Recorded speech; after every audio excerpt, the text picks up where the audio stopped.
Joining us now, NBC News senior White House correspondent Garrett Haake, Evelyn Farkas, former senior advisor to the Supreme Allied Commander of Europe. She's now the executive director of the McCain Institute, and Michael Weiss, editor at The Insider. Garrett, I'll start with you. The president says he always gets it done. It's taking a little longer than he promised out on the campaign trail, but we wait to see what we will see. What is the strategy coming into this, though, today? Yeah, some 200-plus days longer. Allie, look, the White House feels like despite the public criticism they've received for Friday's summit, that they actually did make some progress with Vladimir Putin, specifically figuring out what would be his price for peace. Now they have to find out if Zelensky's willing to pay that price and see if they can get to what was the president's sort of low-hanging fruit goal from Friday, yet to be achieved, to get these two men into a room together. The presence of these European leaders today could grease the wheels on that or complicate it, depending on how steep that price is. But the president and the White House are hoping they could leave this meeting today with something like a united front headed towards the Zelensky-Putin meeting that will ultimately be needed whenever it happens to end this war. Yeah, I think we're definitely driving toward that trilateral that Garrett mentions. But, Michael, at today's meeting, Zelensky's going to be flanked by half a dozen European leaders. Is that message of solidarity more aimed at Trump or at Putin? I think they're all there as Zelensky's blocking back. I mean, they won't have forgotten what happened in February at the Oval Office when Trump and J.D. Vance kind of teamed up to berate Zelensky in front of the cameras. I mean, what worries me, though, is that the European leaders are not going to be in the meeting that Trump has with Zelensky. Right. They're going to be in a meeting afterward, right? So I don't know to what extent they're going to be able to intervene or try to stop Trump from steamrolling Zelensky. Ukrainians I'm talking to today are a little less pessimistic.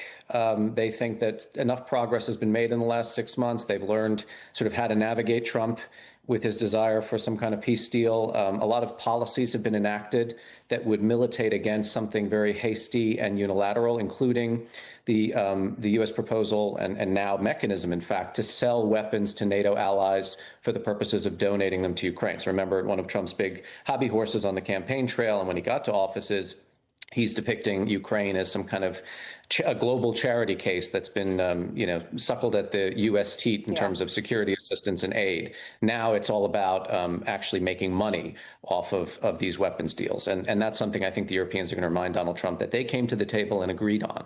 And they're doing. There's tens of billions of dollars committed to this Pearl program that NATO has enacted. Yeah, and that's why the security agreement is going to be such an important piece of this. Evelyn, we've talked a little bit about what the U.S. wants out of this. For Trump, it's always just make a deal. But what do you see as the Europeans and then, frankly, Zelensky's objectives today at the White House? To what extent are they intertwined, or is Zelensky there with some specific arguments to make that maybe the Europeans are on the sidelines for, or at least just listening about? Yeah, I mean, Allie, aside from the obvious desire, as Michael said, to make sure that the optics don't weaken President Zelensky and the European allies, the really important thing that the Europeans and President Zelensky want to do is make sure that they don't fall into some kind of trap that President Putin has set. They don't want to give up anything from Ukraine in exchange for empty promises from Russia for some kind of ceasefire, which, remember, was actually the original thing that President Trump went to Alaska trying to obtain. More so than even the trilateral meeting, he talked about ceasefire and then backed away from that when Vladimir Putin made this whatever offer it was that he made in private. Yeah, and we've seen that ebb and flow on diplomatic terms. Is a ceasefire on the table? Is it off the table? Do they just want a full peace, which, of course, sounds good, but is very elusive to achieve? And I also want to bring back up for viewers a point that Michael was making. If we could put that graphic back on the screen of just the TikTok of what's happening today, you're going to see the president at around noon, see world leaders start arriving. He's going to greet Zelensky an hour later, and then he has that bilateral with Zelensky. It's slotted for about an hour. It'll be interesting to see if it goes longer. Does it go shorter? What it looks like for cameras if they're allowed in the room, what that sounds like. Of course, all of you are right to point out the way that Zelensky's last trip to Washington really hangs over this latest one. But Evelyn, on Sunday, too, my colleague Kristen Welker asked the Secretary of State, Marco Rubio, about Putin's push to retain occupied Ukrainian territory as part of a deal. Here's how he responded.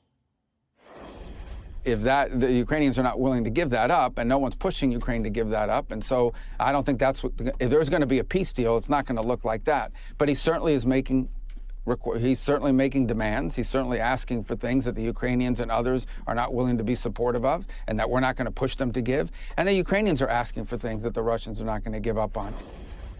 So just underscoring how these sands are shifting ever quickly, just 90 minutes later, President Trump shared a post on social media that calls on Ukraine to give up territory to Russia to stop the fighting. So, Evelyn, what's the impact of the mixed messaging?